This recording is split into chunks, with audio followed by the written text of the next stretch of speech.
चंद्रनगर राज्य, जहाँ 3 भाई रहते थे।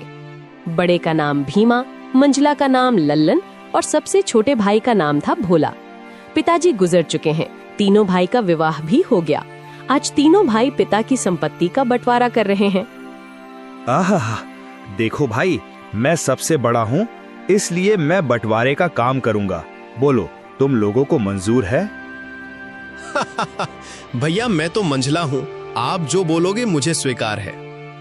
भैया, आप दोनों तो मेरे बड़े भैया हो, मैं तो सबसे छोटा हूँ। आप लोग जो फैसला करोगे मैं उसे स्वीकार कर लूंगा। पिता के जाने के बाद आप दोनों को मैं पिता स्वरूप मानता हूँ। तो फिर ठीक है, सबसे पहले हम खेतों का बंटवारा करते हैं। देखो भाई, हमारे पास 2 खेत हैं और 1 मेड़ है।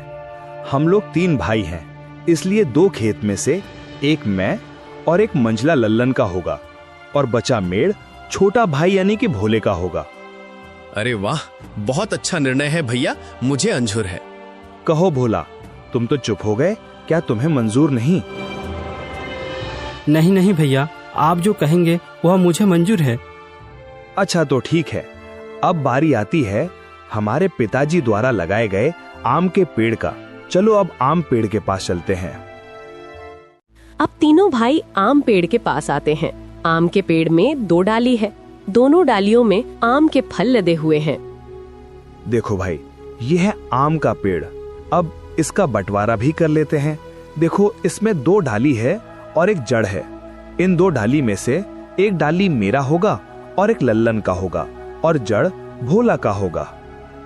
बहुत अच्छा भैया, ये फैसला भी मुझे मंजूर है।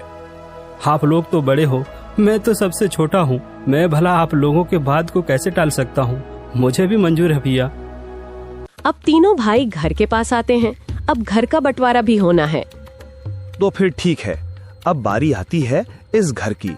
इस घर में 4 कमरे हैं और 1 छत है। 2 कमरा मेरा होगा और 2 कमरा लल्लन का, और जो खप्पर का छत बच जाएगा वो भोला का होगा। भीमा के इस फैसले से भोला बहुत दुखी हो जाता है। फिर भी बड़े भाई का फैसला मानकर वो कुछ नहीं कहता है। इस तरह घर का बंटवारा भी पूरा हो जाता है। अरे भैया, खेत, पेड़ और घर के बाद और एक जरूरी चीज तो आप भूल ही गए। अरे लल्लन, वो क्या जरूरी चीज है जो मैं भूल गया हूँ? क्या तुम मुझे याद दिला सकते हो? भैया, पिताजी ने हम तीनों भाइयों के लिए कुछ रुपए पैसे भी तो छोड़ गए हैं, आप उसे कैसे भूल सकते हो? अरे हाँ, याद आया, जरा रुको, मैं अभी लेकर आता हूँ। बड़ा भाई भीमा घर के अंदर से एक मटका लेकर आता है, जिसमें कई सिक्के भरे थे और उनमें से कुछ पुराने जमाने के सिक्के भी थे। देखो भाइयों, इसमें से 2 प्रकार के सिक्के हैं। एक जो अभी वर्तमान में चल रही हैं, वहीं दूसरा जो हमारे दादा के दादा के दादा जमाने के हैं, यानी कि बहुत पुराने जमाने के सिक्के हैं, जो कि कुछ अजीब धातुओं के साथ बनाया गया है। तो भैया, अब इन सिक्कों का कैसे बंटवारा करोगे आप? तो सुनो, अभी के जमाने में जितने भी सिक्के चल रहे हैं, उन सिक्कों को मैं और मंझला भाई लल्लन का होगा, और जो सिक्के बहुत पुराने हैं, जो कि पुराने धातुओं से बनाए गए हैं, वो भोला का होगा। इस तरह दोनों भाई रुपए पैसे को भी ले जाते हैं। देखो भोला, पुराने जमाने के सिक्के में सिर्फ 4 ही सिक्के बचे हुए हैं। तुम चाहे तो इन 4 सिक्कों को ले जा सकते हो। और बहुत ही पुराने जमाने के 4 सिक्के भोला को देते हैं। भैया, आप दोनों तो सारे रुपये पैसे ले लिए। अगर मेरे तकदीर में ये सिर्फ 4 रुपया ही लिखा है तो मैं उसे स्वीकार करता हूँ। भोला अपने हिस्से के 4 सिक्कों को लेकर घर के अंदर जा ही रहा था कि तभी बड़ा भाई रोककर कहता है, अरे भोला, तू पगला गया है क्या? तूने सुना नहीं? बंटवारा हो गया है। अब इस घर में हम रहेंगे। तुम्हारा हिस्सा तो छत में है, तुमको तो बंटवारा छत में दिया गया है। अब तुम उस खप्पर छत में जाकर रह सकते हो। इस घर के अंदर अब तुम नहीं रह सकते। अब ये घर हम दोनों का हुआ। भैया, आप ही कैसी बातें कर रहे हो? मैं कहाँ जाऊंगा? मेरा तो अभी अभी शादी हुआ है, मैं कहाँ रहूंगा भैया? अरे भोला भाई, ये तो तुम्हें पहले सोचना था ना, जब बंटवारा चल रहा था। अब पछताए क्या करें जब चिड़िया चुग गई खेत। दोनों भाई ने भोला और उसकी पत्नी को घर से धक्के मारकर बाहर कर दिया।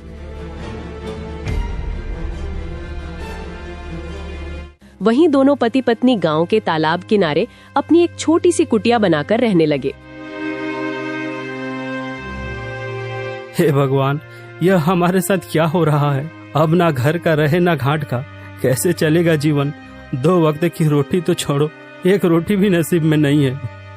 अब रोते जाओ, जी भर के रोते रहो। अकल तो तुम्हारी घास चढ़ने गई थी, मेरी मती मारी गई थी जो मैंने तुम्हारे साथ विवाह किया। मेरी तो किस्मत ही खराब है। बड़े भाई बोलकर तुमने कुछ ज्यादा ही इज्जत दे दी। देख लिया नतीजा, अब भुगतो। पद्मा, वह दोनों मेरे बड़े भाई थे। अब बताओ भला, मैं उनसे कैसे सवाल जवाब करता? अच्छा, तुम्हारे बड़े भाइयों ने तो अपने छोटे भाई के लिए कुछ नहीं सोचा?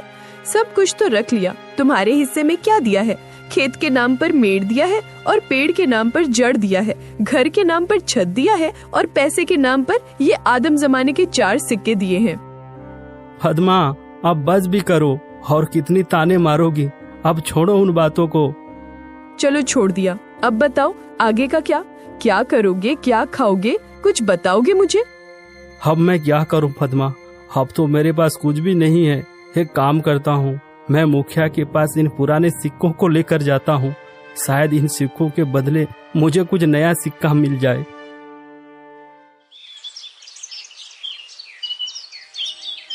भोला बड़ी उम्मीदें के साथ उन 4 सिक्कों को लेकर मुखिया के पास जाता है।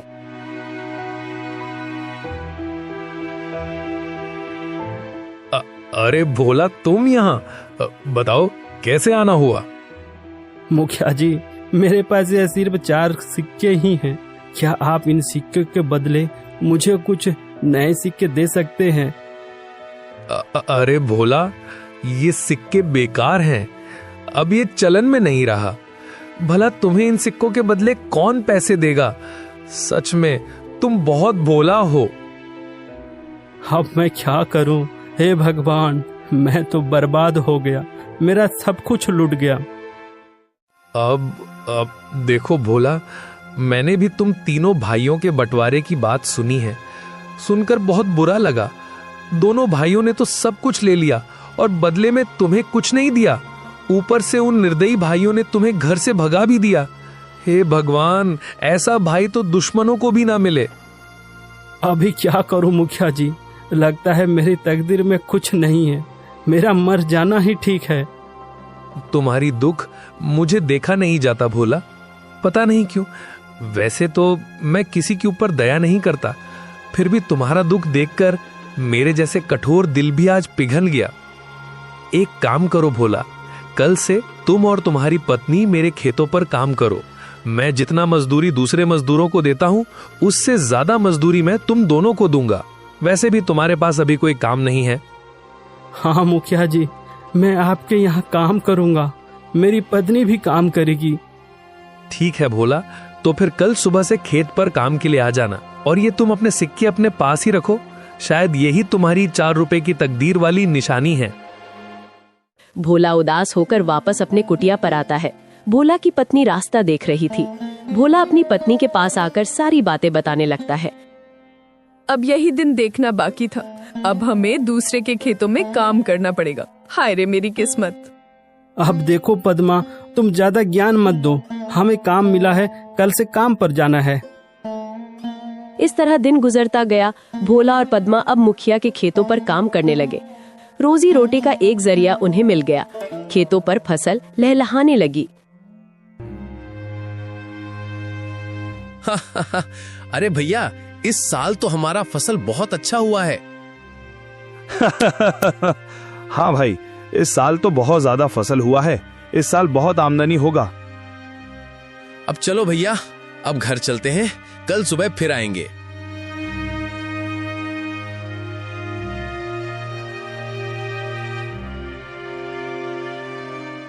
अरे पद्मा, देखो सुबह से दोपहर हो गया है, खाने का वक्त आ गया है। चलो कुछ खा लेते हैं। वैसे आज खाने में क्या है पद्मा?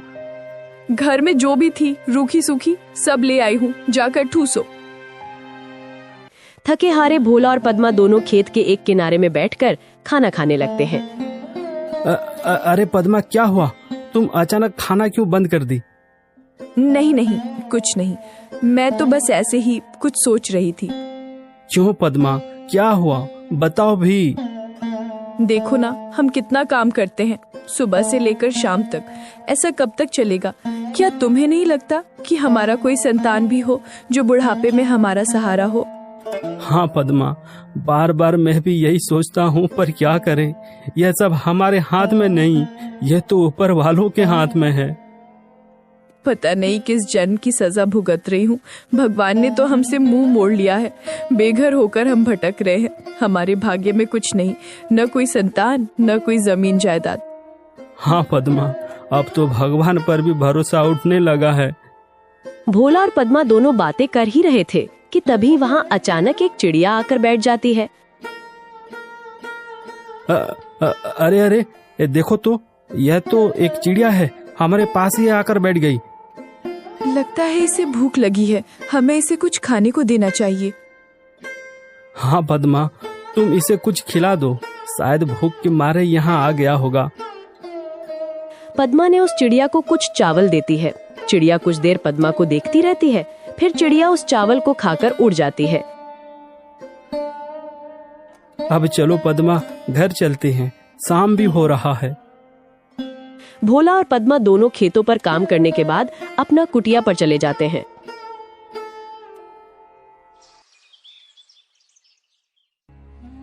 सुनिए भोला जी, ये फावड़ा उठाओ और मेरे साथ चलो। पर कहाँ? तुम फावड़ा लेकर कहाँ जाने की बातें कर रही हो? ज्यादा सवाल जवाब नहीं, मेरे साथ चलो, आज कुछ जरूरी काम करनी है। क्या? कोई जरूरी काम? वो भी इस वक्त, रात को? हाँ जी, आज हम वो काम करने जा रहे हैं जिसे आपको पहले ही कर लेना चाहिए था। पद्मा के कहने पर भोला फावड़ा उठाता है।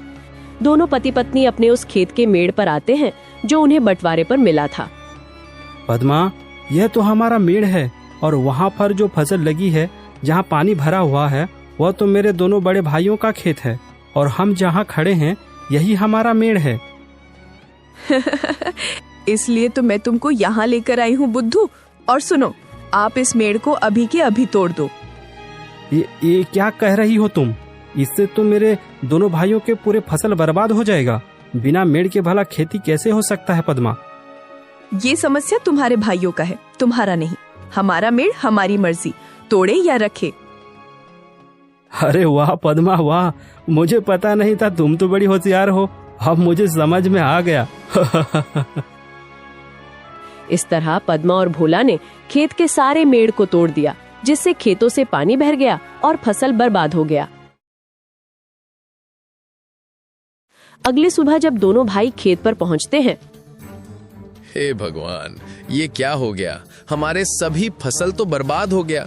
कितनी अच्छी फसल लगी थी, सोचा था इस साल सोने के गहने लूंगा, पर सपना ही रह गया। अरे भाई, हम दोनों तो बर्बाद हो गए रे। कितनी अच्छी फसल लगी थी, अब बिना पानी से सब सूख गया। भला अब फसल कैसे होगी? अरे भैया, वो देखो, खेत का मेड़ को किसी ने तोड़ दिया है। जब मेड़ ही नहीं है तो खेत में पानी कहाँ रहेगा और हम सिंचाई कैसे करेंगे? जरूर ये काम भोला का होगा, जरूर उसने होशियारी की होगी। भीमा और लल्लन दोनों रोते हुए घर को आते हैं। घर आकर अपनी पत्नियों को सारी कहानी बताने लगते हैं। अरे ये क्या हो गया? देखो जी, मेरी बात सुनो। अगर फसल बर्बाद हो गया है तो कोई बात नहीं, हमारा आम का पेड़ तो है। हाँ, तुमने बिल्कुल सही कहा, पर अभी आम पकने को कम से कम 12 से 15 दिन और लगेगा। हाँ भैया, जब आम पक जाएंगे तो हम उसे बाजार ले जाकर अच्छे पैसे कमा सकते हैं। हाँ लल्लन, तुम बिल्कुल ठीक कह रहे हो। अब यही एक रास्ता बचा है, वरना हम सब भूखे मर जाएंगे।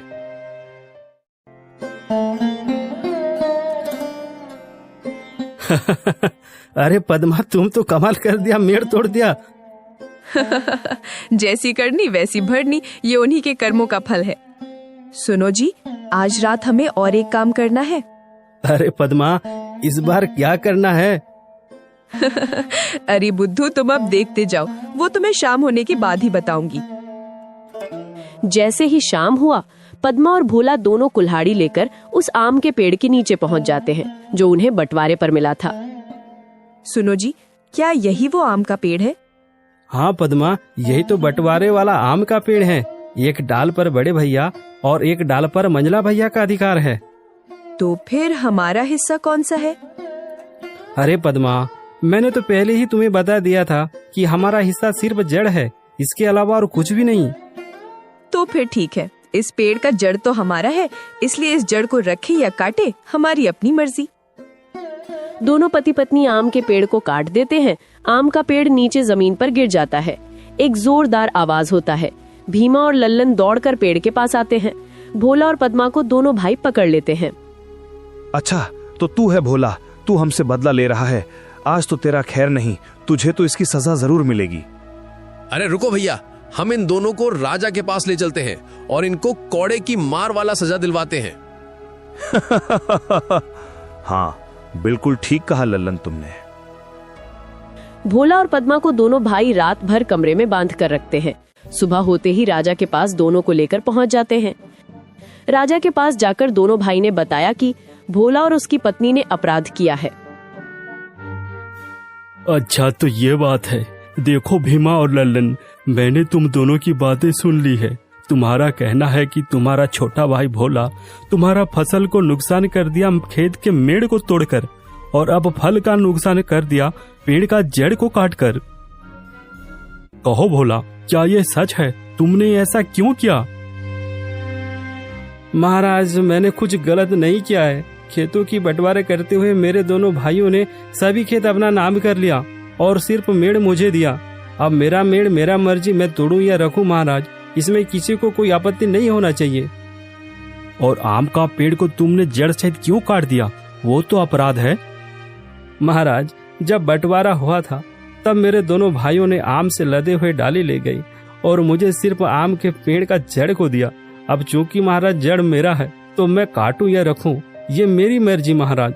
इसमें किसी को हस्तक्षेप करने का कोई अधिकार नहीं है महाराज। चूंकि जड़ मेरा था तो मैंने इसे काट दिया।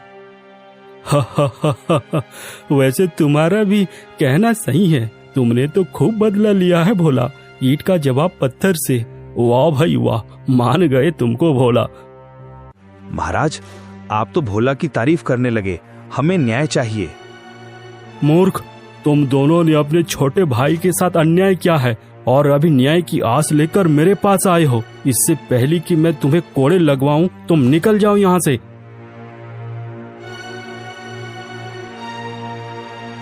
उस भोला की इतनी हिम्मत, उसने सरेआम हमें बेइज्जत किया है। उस भोला को तो सबक सिखाना ही पड़ेगा। हाँ भैया, नहीं छोड़ेंगे उसे। भोला और उसकी पत्नी रोज की तरह आज भी मुखिया के खेतों पर काम कर रहे थे। दोपहर के बाद जैसे ही दोनों खाना खाने बैठते हैं, तभी वो चिड़िया दोबारा उनके पास उड़कर आती है। अरे अरे, यह चिड़िया तो फिर से यहाँ आ गई। लगती है भूखी होगी बेचारी। चलो मैं इसे कुछ खाना खिला देती हूँ। देखो ये चिड़िया कितनी प्यारी है। अगर मेरा भी कोई संतान होता तो उसे भी मैं इसी तरह खाना खिलाती। पद्मा ने उस चिड़िया को खाना खिलाया। खाना खाने के बाद वहाँ एक चमत्कार हो गया। चिड़िया अचानक एक युवक के रूप में बदल गया। आप दोनों ने मुझे वापस इंसानी रूप में लाया है। आज के बाद आप दोनों मेरे माता पिता हो। अरे अरे, ये क्या? ये तो अभी एक चिड़िया थी, अब इंसान कैसे बन गया? कहीं कहीं कहीं तुम कोई बहरूपिया तो नहीं? चले जाओ यहाँ से। युवक को अचानक देख डरने लगे कि तभी वहाँ ऋषि चरणदास जी पहुँच जाते हैं। देखो भोला, तुम दोनों को डरने की कोई जरूरत नहीं है। ये युवक आज के बाद तुम्हारा है। तुम्हारा ही संतान की तरह तुम दोनों के संग रहेगा।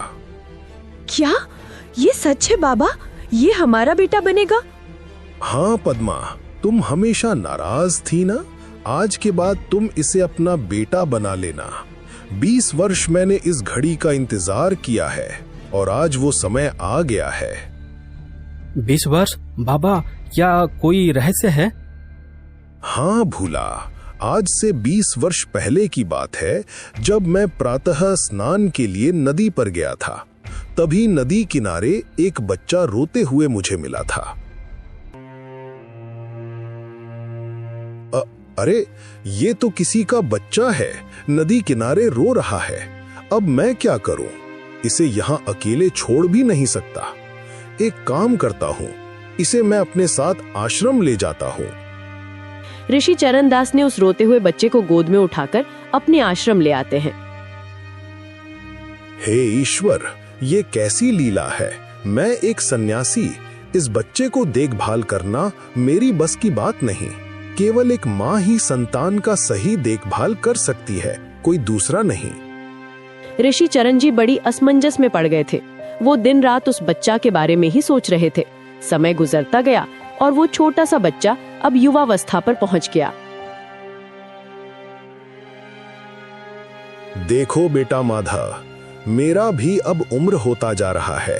कब तक तुम मेरे साथ रहोगे? तुम्हें माँ बाप की आवश्यकता है जो तुम्हें अपना नाम देकर तुम्हारा ख्याल रख सके और तुम्हें एक परिवार का प्यार मिल सके। पर बाबा, इस मतलबी दुनिया में भला कौन मुझे अपनाएगा? यहाँ तो सगे भाई भी एक दूसरे के नहीं होते। मैं तो एक अनाथ हूँ ना। नहीं रे माधव, इस दुनिया में भले लोगों की कमी नहीं है, बुराई के बीच अच्छाई भी है, झूठ के अंधकार में सच की ज्योति भी है। आप कहना क्या चाहते हैं? मैं कुछ समझा नहीं। ऋषि चरणदास जी माधव के भविष्य को लेकर दुविधा में फंस गए थे कि उनके बाद माधव का क्या होगा, वो कहाँ जाएगा। तभी उनके मन में एक ख्याल आता है। हे परम पिता, मुझे माफ करना। मैं अपने मंत्रों के बल से माधव को एक पक्षी का रूप दे रहा हूँ, जिससे कि वो एक सही माता पिता की तलाश कर सके। भविष्य में ये पक्षी जब किसी योग्य निसंतान दंपति के संपर्क में आएगा, उसी दिन ये मूल रूप में वापस आएगा। उसके बाद वही दंपति इस बच्चे के माता पिता होंगे। इस तरह ऋषि चरणदास ने माधव को एक पक्षी के रूप में बदल देते हैं। वो पक्षी दिन भर उड़कर घूमती, खाना खाती और वापस आश्रम पर आकर रात बिताती। इस तरह माधव का कोई माँ बाप नहीं था, इसलिए इसे मैंने एक पक्षी बनाकर उसे अपने लिए एक योग्य माता पिता की तलाश करने को कहा था, और वो तुम्हें तलाश लिया। आज उसके लिए माँ बाप मिल गया है, इसलिए उसे अब पक्षी बनने की जरूरत नहीं है। भोला और पद्मा, आज के बाद ये तुम्हारा बेटा हुआ। क्या ये सच है बाबा? ये हमारा बेटा बनेगा? आपका बहुत बहुत धन्यवाद बाबा। आपने हमारे निसंतान के वर्षों के दुख को आज दूर कर दिया है। ऋषि चरणदास जी वहीं से वापस अपने आश्रम की ओर चले जाते हैं। वहीं दूसरी ओर भोला और पद्मा माधव को लेकर अपने घर आ जाते हैं। भोला और पद्मा माधव को पाकर बहुत खुश थे। लेकिन एक दिन। क्या बात है पिताजी? मैं पिछले कुछ दिन से देख रहा हूँ आप चिंतित लग रहे हैं। अरे कुछ नहीं बेटा, मैं तो बस ऐसे ही अपने आप में खो गया था। नहीं पिताजी, मैं समझ सकता हूँ आप चिंतित हैं। आप मुझे बताइए, मैं आपकी क्या सेवा कर सकता हूँ? माधव जिद करने लगा। भोला खुद को रोक नहीं सका।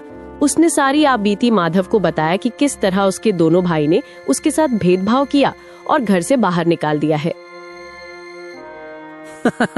अब आपको चिंता करने की आवश्यकता नहीं है पिताजी। आज के बाद मैं ही सारा काम करूंगा, आप आराम कीजिएगा। यही है मेहनत, धैर्य और साहस का फल, जो तुरंत नहीं मिलता, लेकिन जब भी मिलता है छप्पर फाड़ के मिलता है।